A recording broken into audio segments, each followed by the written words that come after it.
I am here with Dr. Bill Halblieb.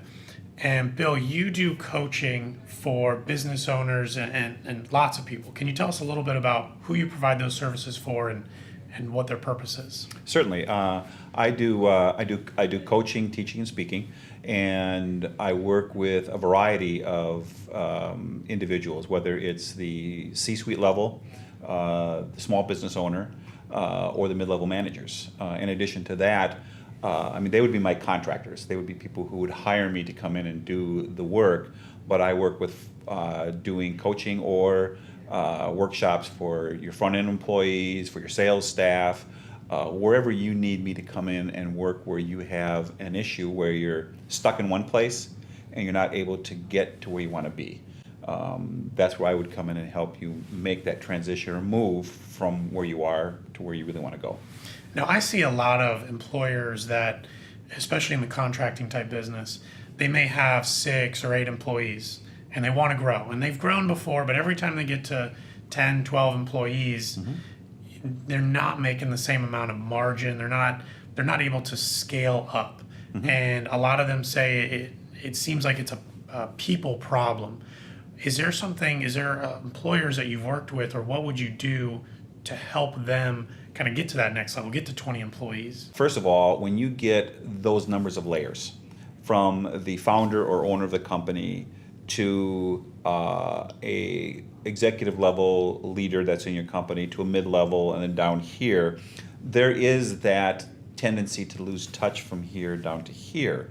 And I think it's important for the owner of a company, regardless of how many layers they have in between, to make sure that they're not losing touch with their employees. Now, you could say, well, geez, that's kind of impossible if you have a company with 150 or 200 employees. And you're right, it is. To touch base with all of them. But it's not impossible to touch base with many of them, especially if you have any kind of annual event where you're making sure as the owner, founder of the company, that you're mingling. One of the biggest downfalls, I think, for an owner and even a C-suite level individual is that they forget where they came from. They forget that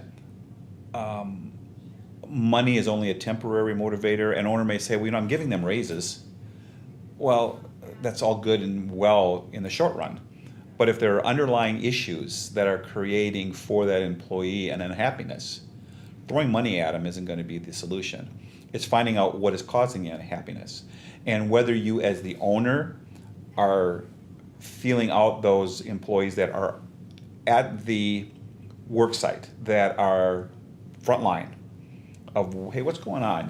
How are things going? What could we do differently that would be beneficial to you? And start listening to what they have to say. I think sometimes that when you have these layers, the people in the in-between layers are afraid to say what's really going on to the owner because of their own fear of their jobs being lost.